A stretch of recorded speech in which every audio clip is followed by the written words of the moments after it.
இன்னைக்கு நம்ம அடல் பிகாரி வாஜ்பாய் அவர்களுடைய வாழ்க்கை வரலாறு பற்றி பார்ப்போம். அடல் பிகாரி வாஜ்பாய் அவருடைய வாழ்க்கை வரலாறு பற்றி நம்ம ஏன் தெரிஞ்சுக்கணும் அப்படின்னா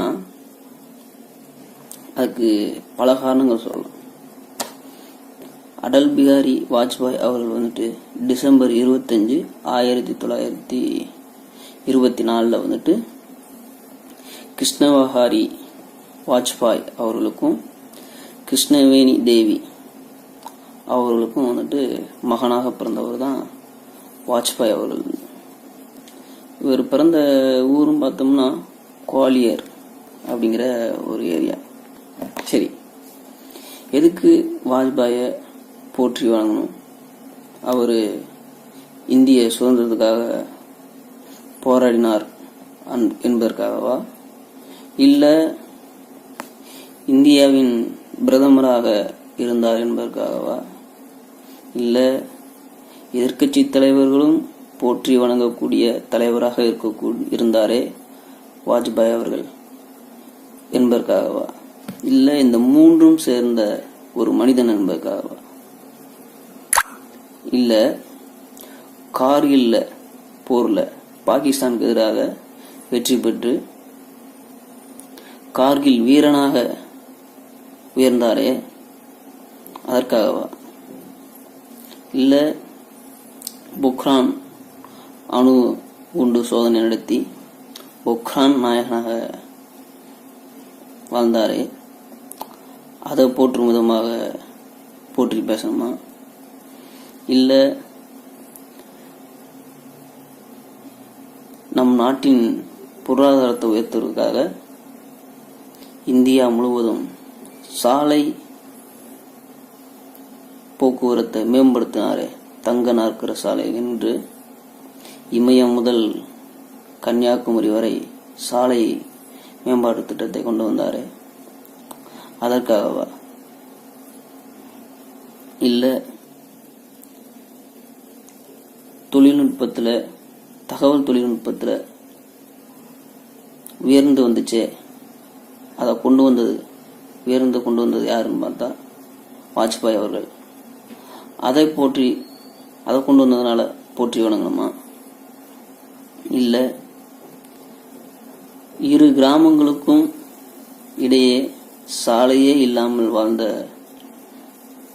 காலங்கள் உண்டு, அதை மேம்படுத்துவதற்காக கிராம இணைப்பு சாலை திட்டத்தை கொண்டு வந்தாரே அன்றாட சாமானிய மக்கள் பயன்பாட்டிற்காக அதற்காகவா, இல்லை சர்வ சிக்ஷா அபியான் திட்டம் மூலம் அனைத்து குழந்தைகளும் கல்வி கற்க வேண்டும் என்ற நோக்கில் சிறந்த செயல்பாட்டை கொண்டு வந்தாரே அதற்காகவா, இல்லை இவ அனைத்தும் ஒட்டுமொத்த ஒரு சேர கொன்ற ஒரே தலைவன் என்பதற்காகவா?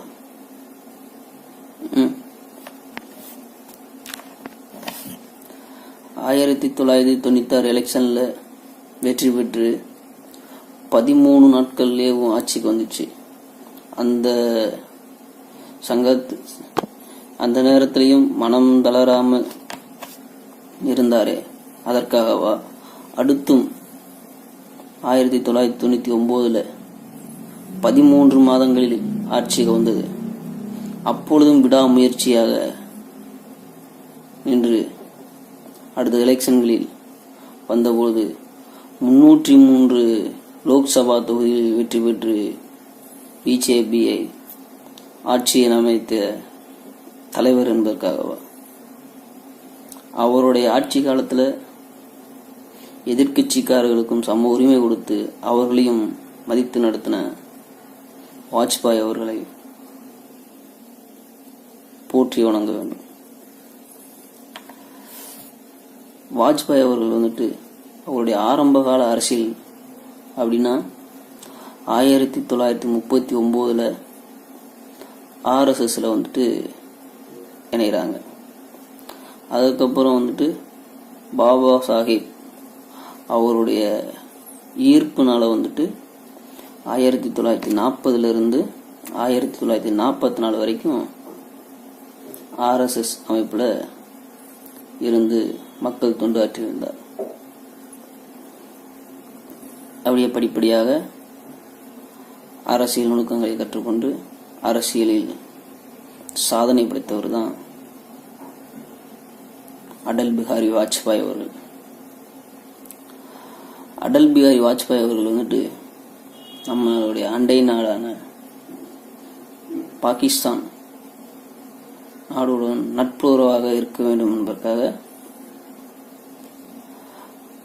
அந்த நாட்டோடுக்கு லாகூருக்கு பஸ்ஸில் பயணம் செய்கிறார்கள். அவர்களுடன் வந்துட்டு அமைச்சர்களும் சென்று தைரியமாக சென்று அந்த பயணத்தை மூலமாக பாகிஸ்தானுக்கும் இந்தியாவுக்கும் நட்புறவு ஏற்படுத்தணும் அப்படின்னு பண்ணுறாங்க. ஆனால் பாகிஸ்தான் வந்துட்டு நம்மளை முதுகில் குத்துற விதமாக வந்துட்டு கார்கில்ங்கிற பகுதியில் வந்துட்டு கொஞ்சம் கொஞ்சமாக நம்மளுடைய இந்திய எல்லை பகுதியை வந்துட்டு உள்ள முளைய பார்த்தாங்க. இது அறிந்த ராவண வீரர்கள் வந்துட்டு பிரதமர் ஆக இருந்த வாஜ்பாய் அவர்களுடைய தகவல் போகவும் வாஜ்பாய் அவர்கள் வந்துட்டு அதற்கு தக்க பதிலடி கொடுக்க வேண்டும் என்பதற்காக நடத்தப்பட்ட போர் தான் வந்துட்டு கார்கில் போர். அந்த கார்கில் போர் நடத்தி வெற்றியும் பெற்றவர் தான் நம்ம வாஜ்பாய் அவர்கள். இந்த கார்கில் போர் நடந்ததுக்கு அப்புறமும் உச்சி மேஜை மாநாடு 2001 நடக்குது. அப்பையும் கூட பாகிஸ்தான் அதிபராக இருந்த முஷரப் அவர்களுக்கு வந்துட்டு அழைப்பு விடுறாரு. நானும் வந்துட்டு ஒரு சாதாரண கிராமத்தில் வாழ்ந்த மனிதன் தான். நான் வந்துட்டு 1 முதல் 5 வரைக்கும் உள்ள எங்கள் ஊர்லேயே பள்ளிக்கூடம் இருந்தது. ஆனால் 6ஆம் வகுப்பு முதல் 10ஆம் வகுப்பு வரைக்கும் எங்கள் பக்கத்து ஊரான வெம்பூர் அப்படிங்கிற கிராமத்துக்கு தான் போயிட்டு கல்வி கற்கணும். ஆனால் நாங்கள் போன பாதை வந்துட்டு குளம்னு சொல்லுவாங்களே, கம்மா கரைக்குள்ள கூடி தான் போகணும் வெம்பூருங்கிற பக்கத்து கிராமத்துக்கு. ஆனால் மழை காலங்கள் ஏற்பட்டுச்சுன்னா அந்த பாதையில் வந்துட்டு போகிறது ரொம்ப கஷ்டம். அப்போங்கள நாங்கள் வந்துட்டு பேகை தலையில் வச்சுக்கிட்டு அந்த தண்ணிக்குள்ளே இறங்கி தான் போவோம். அதுக்கும் அதிகமாக மழை பெஞ்சு தண்ணி வந்துருச்சுன்னா பக்கத்தில் அழகாபுரிங்கிற கிராமத்து வழியாக போய் வெம்பூர் கிராமத்து ஸ்கூலுக்கு போய் படிக்க போகணும்.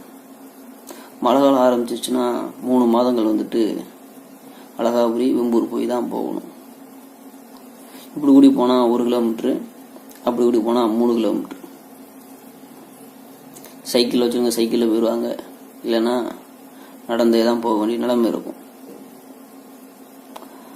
அப்படி இருந்த காலகட்டத்தில் தான் வந்துட்டு வாஜ்பாய் அவர்களுடைய ஆட்சி காலம் வந்துட்டு இந்தியாவில் வந்துச்சு. அப்போது வந்துட்டு அவர் தான் வந்துட்டு கிராம இணைப்பு சாலை அப்படிங்கிற ஒரு திட்டத்தை கொண்டு வந்தார். அதனுடைய பலன்கள் இப்போ நாங்கள் அனுபவிச்சுக்கிட்டு இருக்கோம். அந்த சாலை போட்டதுனால மக்களுக்கு ஏகப்பட்ட நன்மைகள் வந்துன்னு சொல்லலாம். இப்போ அந்த ரூட்டில் தான் வந்துட்டு பஸ் வசதியும் ஏற்படுத்தி மக்களுடைய அன்றாட தேவைக்கு பயன்படக்கூடிய முக்கிய சாலையாக அமைகிறது. இது போன்ற சாதாரண கிராமங்களிலும் கடைக்கோடி கிராமங்களிலும் அவர் செய்த நாட்டுக்காக செய்த அர்ப்பணிப்புங்கிறது வந்துட்டு சாதாரண கிராமங்கள்லையும் இருக்குன்னே சொல்லலாம். அப்படிப்பட்ட தலைவர் வந்துட்டு ஆகஸ்ட் 16, 2018 அப்பொழுது வந்துட்டு இந்தியாவினுடைய விட்டு மறைந்து விடுகிறார். அதற்கப்புறம் அவருக்கு பாரத ரத்னா விருதும் இந்திய பிரதமர் மோடிஜி அவர்கள் மூலமாகவும் குடியரசுத் தலைவராகவும் அவருடைய வீட்டுக்கே சென்று வாஜ்பாய் அவர்களுக்கு பாரத ரத்னா விருது வழங்கப்பட்டது. இது போன்ற போற்றத்தக்க தலைவர் தான் அடல் பிஹாரி வாஜ்பாய் அவர்கள். எதிர்க்கட்சியினராக இருந்தாலும் இது போன்ற தலைவரை போற்றி வணங்கக்கூடிய தலைவராகத்தான் பார்க்க வேண்டும்.